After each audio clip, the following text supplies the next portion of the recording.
I think what you see here with Trump is that kind of like everything he's doing, whether it's trade, peace, healthcare, it kind of exposes all the same truths, and that is that what we saw for 4 years before him was just weak leadership, which created these messes,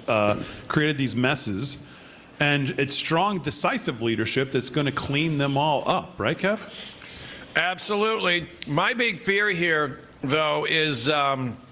Well, if you look at Russia, he doesn't want to stop. He doesn't want to end this war with Ukraine, and this thing that China just pulled. This is an escalation, no matter how you slice it. Now, looking at the 45 goals of communism, we see number 11 here is promote the UN as the only hope for mankind. Blah blah blah. Push for a one world government. And if we think about our friend Yuri Bezmenov, the Soviet defector.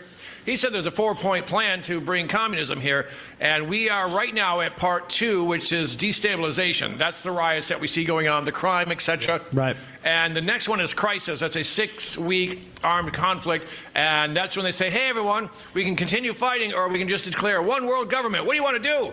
And I'm just hoping we're not headed towards that. Yeah, but I don't trust China at all. I personally think Trump is a complete wrench in the gears. I think he's fighting globalism tooth and nail across the board. Yeah. So I'm not. If we would have had Hillary back in 20, it would have been Agenda 21. It would have been a full-blown global takeover. Yeah, we'd have been done. And if we would have got what was that other Captain Goofball's name? Yeah, I think that's the more appropriate one to look at now. Hillary back then, I mean, honestly, Hillary might look like somewhat like a dream compared to what Harris would have looked like in this world we're living in right now for the last 9 months. And she would have made less decisions than Biden did. Biden barely was picking his own breakfast. He was puppeted around and told exactly what to do as a pitchman because he's so compromised, right? We can all agree he's probably the most corrupt president in the history of the world. You know, he was owned. So he just did whatever he did, but as long as he could run his scams, get his 10%, get his piece.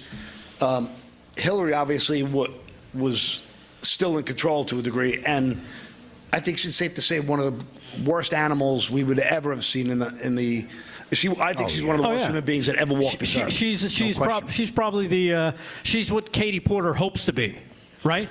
Yeah. Because she's that bad. Yeah. If anything, and you know, David, you were mentioning about Kamala, and think about how easy she would have been to control because all they had to do was keep her liquored up. She'd have done anything they wanted, right? But when you talk about the China thing and the deals that Trump has made, not only did he make the deal with Ukraine for their minerals, remember he made that deal, but also he just opened up that Ambler Road in Alaska for minerals so we can start mining our own stuff. Again, he had to know this was coming. right. These moves, he probably saw were coming down the road. He continues to leverage and pressure, and everybody knows pressure eventually works, especially financial pressure, that we have a lot of control over China. If we really want to put our proverbial foot on the neck, you do it through the banking system, you do it through financials, and Trump knows this, and now he's flexing our own mineral use, our own deals we've done, and the chaos is really it's not the bug, it's really part of the system. And you can tell that China is panicking some of the moves they've already had to make earlier in the year because of Trump. And now this is no coincidence. He cuts this deal, he cuts the deal on minerals, and now all of a sudden we see this today. There's no coincidence. He had to do all the things he did because we were so vulnerable. I mean, things were really going down, you know, with China dominating us and the world. But even the pharmaceutical stuff, you know, he announced AstraZeneca today about having, you know, great pricing now. Those drugs, a lot of those drugs are made in China. Yeah, you know, we learned that the hard way, didn't we?